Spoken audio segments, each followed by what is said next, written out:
പേരുമലയിലെ വീട്ടിലെത്തിച്ച് അന്വേഷണ സംഘം നടത്തിയ തെളിവെടുപ്പിനിടെയാണ് ഫെബ്രുവരി 24-ാം തീയതി സംഭവിച്ച കൊടും ക്രൂരകൃത്യങ്ങൾ 23-കാരനായ അഫാൻ പോലീസിനോട് വിശദീകരിച്ചത്. സംഭവ ദിവസം രാവിലെ 10 മണിക്ക് വീടിനുള്ളിലെ സോഫയിലിരുന്ന് താനും ഉമ്മ ഷെമിയും കടക്കണിയിൽ നിന്ന് രക്ഷപ്പെടാൻ ആത്മഹത്യയല്ലാതെ മറ്റ് പോംവഴികൾ ഒന്നുമില്ലെന്ന് പരസ്പരം പറഞ്ഞു.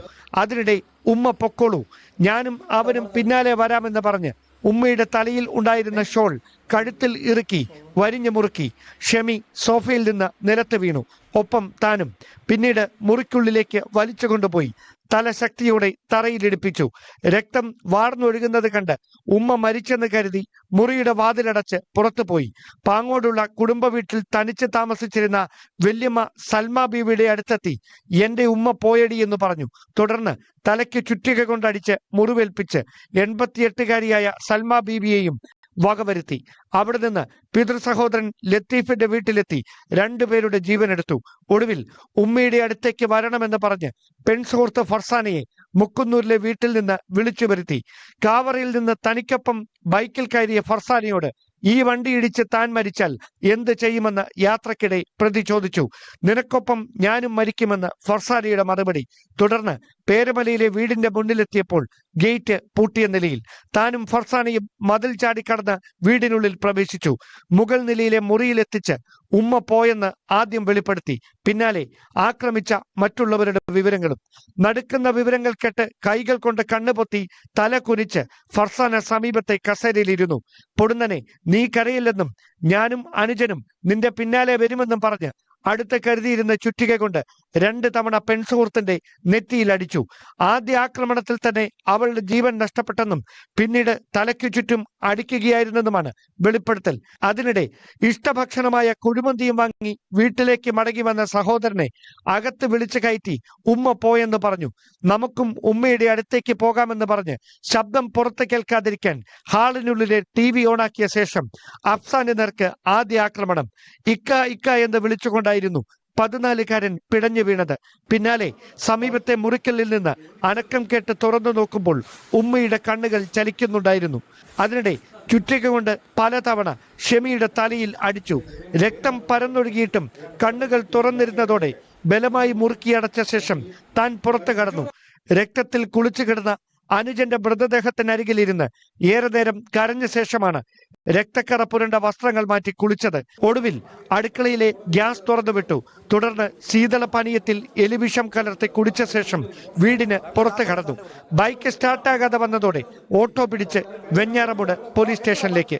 ഉമ്മയെയും താൻ ഏറ്റവും കൂടുതൽ സ്നേഹിച്ച അനുജനെയും പെൺസുഹൃത്തിനെയും അതിക്രൂരമായി ആക്രമിച്ചതിൽ കുറ്റബോധമുണ്ടെന്നും എന്നാൽ മറ്റു 3 പേരോട് തനിക്ക് അടങ്ങാത്ത പകയായിരുന്നെന്നുമാണ് തെളിവെടുപ്പിനിടെ അന്വേഷണ സംഘത്തോട് അഫാൻ നടത്തിയ വെളിപ്പെടുത്തൽ. തിരുവനന്തപുരത്ത് നിന്ന് ഡാൻ കുര്യൻ, ന്യൂസ് 18. വെഞ്ഞാറമൂട് കൂട്ടക്കൊലപാതകത്തിൽ പോലീസ് രജിസ്റ്റർ ചെയ്ത കേസിൽ അഫാനായി ഇന്ന് കസ്റ്റഡി അപേക്ഷ നൽകും. പിതൃ സഹോദരൻ അബ്ദുൾ ലത്തീഫ്, ഭാര്യ സജിത ബീഗം എന്നിവരെ കൊലപ്പെടുത്തിയ കേസിലാണ് കസ്റ്റഡി അപേക്ഷ. വിവരങ്ങളുമായി ഡാൻ കുര്യൻ ചേരുന്നു.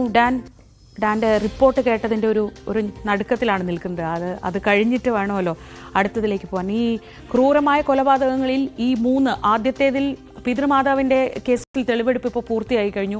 ഇനി പകയോടെ കൊലപ്പെടുത്തിയ 2 പേരുടെ കാര്യത്തിലാണ് അടുത്ത തെളിവെടുപ്പ്. അതിനായുള്ള കസ്റ്റഡി അപേക്ഷയാണ് നടക്കുന്നത്. ആ വിഷയത്തിലൊക്കെ അന്വേഷണം എങ്ങനെയാണ് ഇപ്പോൾ മുന്നോട്ട് പോകുന്നത്? എന്തായാലും പൂർണ്ണമായും സാമ്പത്തിക ബാധ്യത മൂലമുണ്ടായ മാനസിക പ്രശ്നങ്ങൾ അല്ലെങ്കിൽ അതുമൂലമുണ്ടായ സംഘർഷമാണ് ഇങ്ങനെയൊരു കൊലപാതകത്തിലേക്ക് എത്തിയത് എന്ന പൂർണ്ണമായ നിഗമനത്തിൽ പോലീസ് എത്തിക്കഴിഞ്ഞു.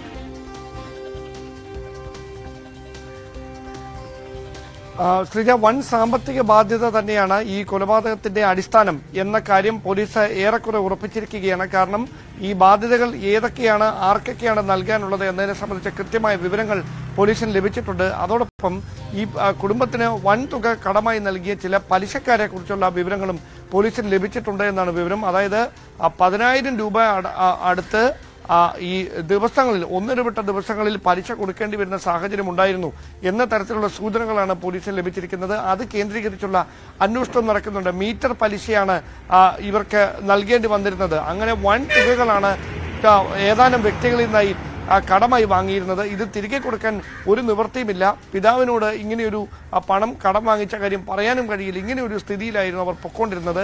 2 സാധ്യതകൾ മാത്രമായിരുന്നു മുമ്പിലുള്ളത്. അതിലൊന്ന് കൂട്ട ആത്മഹത്യയായിരുന്നു, മറ്റൊന്ന് ഇപ്പോൾ നടത്തിയ കൂട്ടക്കൊലപാതകം. ഇതല്ലാതെ ഇതിൽ നിന്ന് രക്ഷപ്പെടാൻ മറ്റൊരു വഴിയുമില്ലാതെ വന്നതുകൊണ്ടാണ് ആത്മഹത്യ ചെയ്യാൻ ഉമ്മ തയ്യാറാകില്ല എന്ന് ഉറപ്പായതോടെ ഈ കൂട്ടക്കൊലപാതകത്തിന് താൻ മുതിർന്നത് എന്നാണ് അഫാൻ അന്വേഷണ സംഘത്തോട് പല ആവർത്തി നടത്തിയ ചോദ്യം ചെയ്യലിൽ വ്യക്തമാക്കിയത്. അതിനിടയിൽ നമ്മൾ ഈ റിപ്പോർട്ടിൽ പരാമർശിച്ചിരിക്കുന്ന അത്യന്തം വേദന ഉളവാക്കുന്ന കാര്യങ്ങൾ, അതായത് ഈ കൊലപാതകത്തിന് മുൻപ് ആരെയാണോ കൊന്നില്ലാതാക്കിയത് അവരോട് അഫാൻ നടത്തിയ സംഭാഷണങ്ങൾ അടക്കം കഴിഞ്ഞ ദിവസം പേരമലയിലെ വീട്ടിൽ തെളിവെടുപ്പിന് എത്തിച്ചപ്പോഴായിരുന്നു. വീടിനുള്ളിൽ ഏതാണ്ട് 3/4 മണിക്കൂറോളം നീണ്ട തെളിവെടുപ്പ് നടന്നു.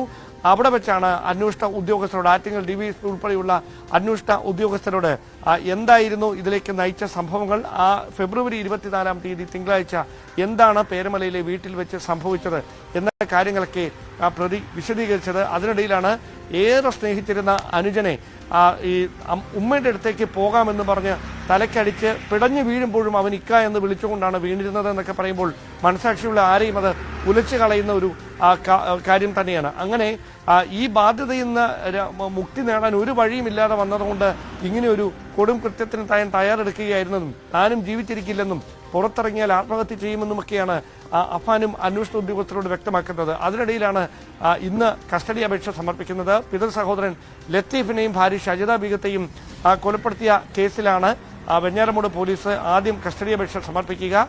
തെളിവെടുപ്പിനടക്കം അവിടേക്ക് എത്തിക്കേണ്ട സാഹചര്യമുണ്ട്.